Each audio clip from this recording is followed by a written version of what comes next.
children see and hear.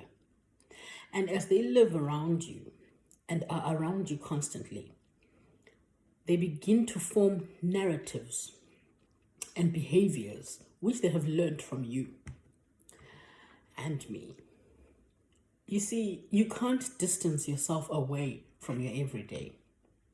So instead of an environment where there's lots of negativity, bickering, self-absorption, selfishness, inconsistency, lack of commitment, laziness, pride, the list goes on. We all know in this world that negativity comes in bucketfuls, but you can make a choice. You can make a positive choice and say, in place of all those things I've just mentioned, I choose love, I choose respect, I choose hard work, I choose commitment, I choose selflessness.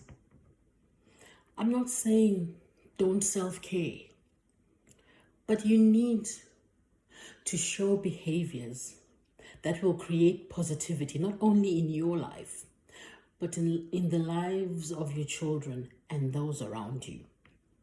People always make it seem like, oh gosh, so-and-so is such a success story. Goodness, I wonder how they did it. Believe me, every detail of how that person became to be that successful is there in their everyday life. That's why it is said that if you continue doing the same thing and it has failed and you're not making any plans to make changes, you will continue walking along that path where you don't see results. So we admit we have fallen short of God's glory. There are places where we have failed, but what are we going to do about it? That's the question. Now that you are on the ground, you've hit rock bottom, there's still a way. You still get up and dust yourself. You move at that pace that you can, but you move. The point is you move. You can't keep being in that same corner 5 years later. No. And that's what your children will see. You either being on the ground, beaten,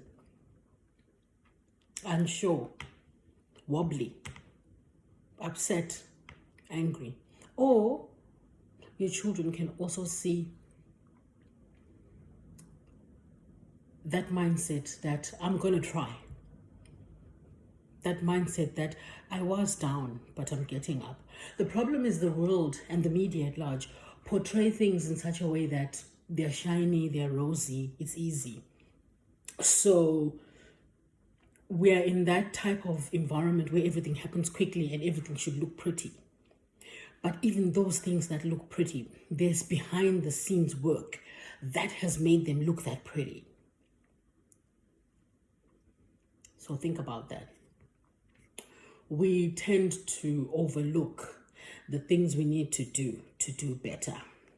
For anything to look shiny, if there's anything that you don't take away from what I've just said, take this. For anything that looks shiny, immaculate, excellent, a lot of hard work has been put there. Think about it like that. And then think about yourself. What hard work do you need to do for you?